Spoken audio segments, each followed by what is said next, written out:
Hi everyone, Dr. Dano here. Today I wanted to talk about the subject of emotions.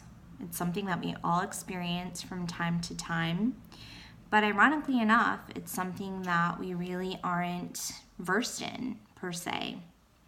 I know as a kid growing up, when I was in school, we never really were taught about emotions. We were taught colors, shapes, numbers, days of the week, but I never really got a class on what is an emotion. What is, it mean to feel happy, to feel sad. And if we did get lectured on it, it was just those basic emotions without really talking about the complexities of emotions. For example, there are things called first emotions, and then we have secondary emotional reactions. So, for example, a person can be depressed.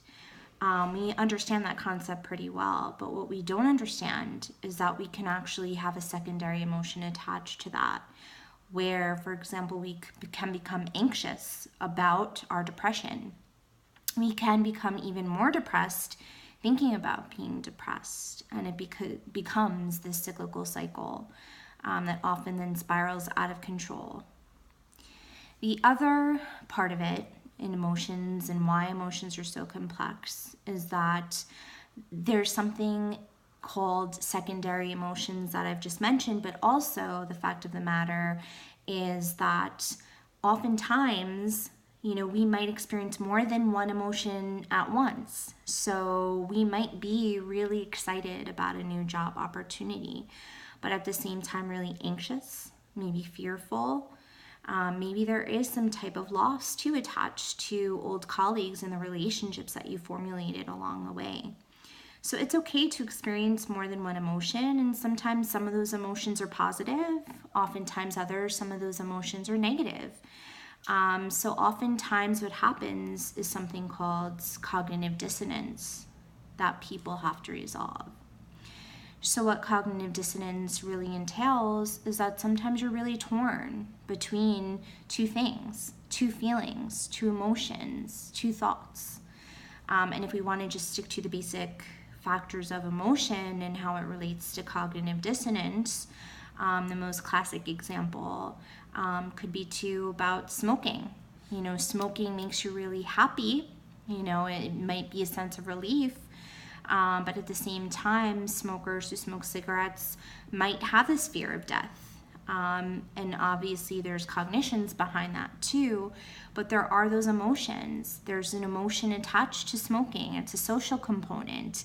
There is also, certain triggers. Oftentimes smokers might like to smoke in their car. So all of those are attached to something symbolic for a person.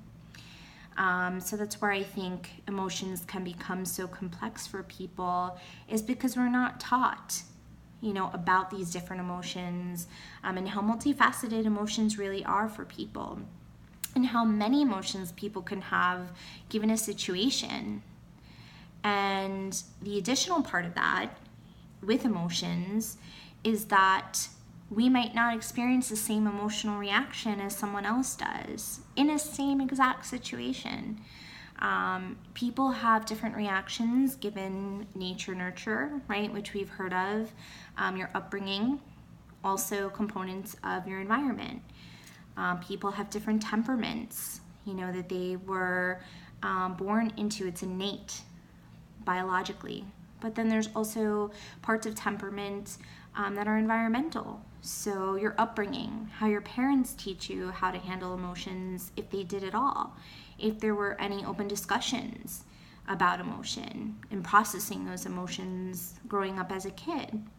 So I think now there is less stigma surrounding kids entering therapy, where in the past, if I bring my kid to treatment, that means something's wrong with me as a parent. And I think that conception has changed.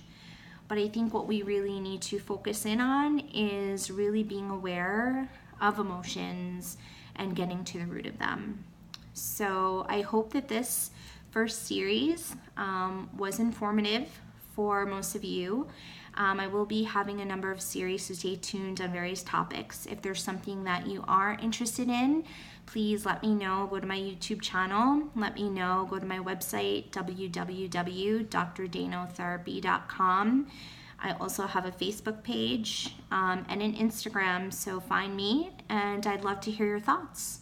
And have a wonderful Friday afternoon. Take care.